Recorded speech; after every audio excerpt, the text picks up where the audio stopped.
Hello, good morning. Good morning. This is Mr. Panuka. Today we're coming live to you from Panuka Farm 2, not Panuka Farm 1. You can actually see it's a pure thicket here. So this land is purely virgin land, no production, no fencing, no water, no nothing.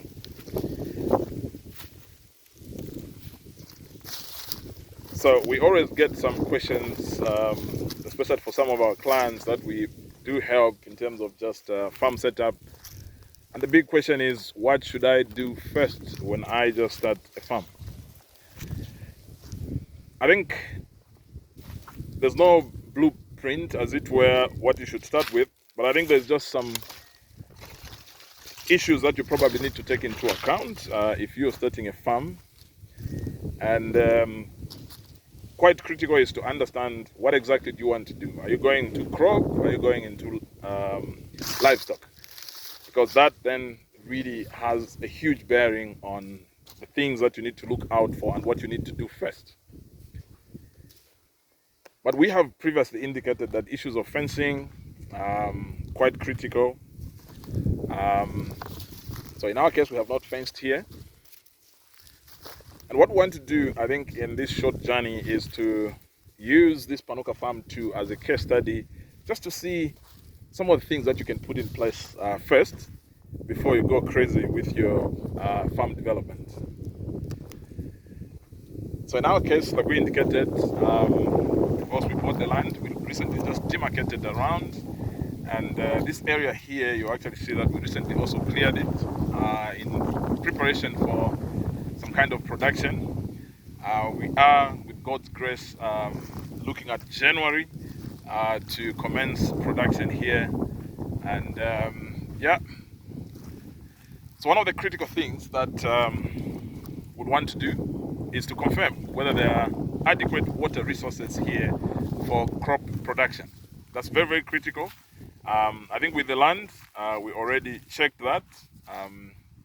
But what is remaining is for us to really check whether we've got adequate water resources. That's very, very critical.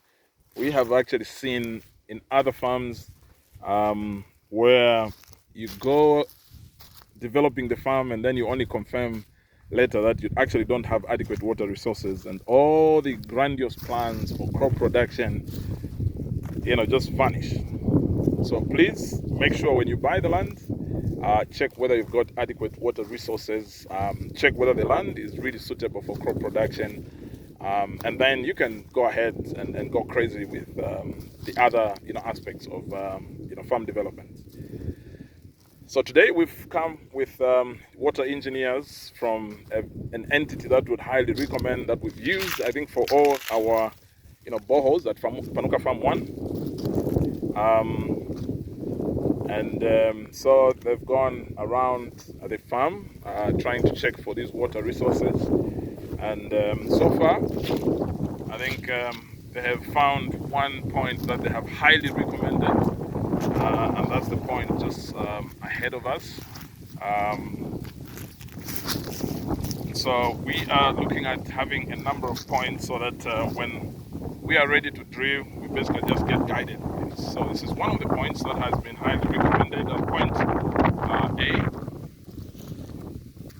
So this is where we are going to drill for water. So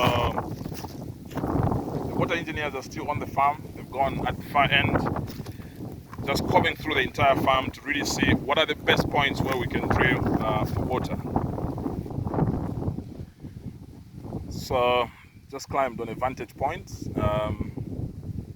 for you to have an aerial view of Panuka Farm. And so right here is where we anticipate to do some kind of production, where we've cleared so far. And then, of course, we're going to leave the entire farm a thicket. We are conservationists, so we don't want to create a desert.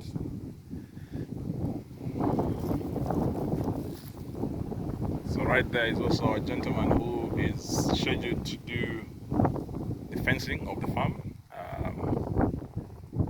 So yeah, all systems are rolling now at Panuka Farm 2, and tag along.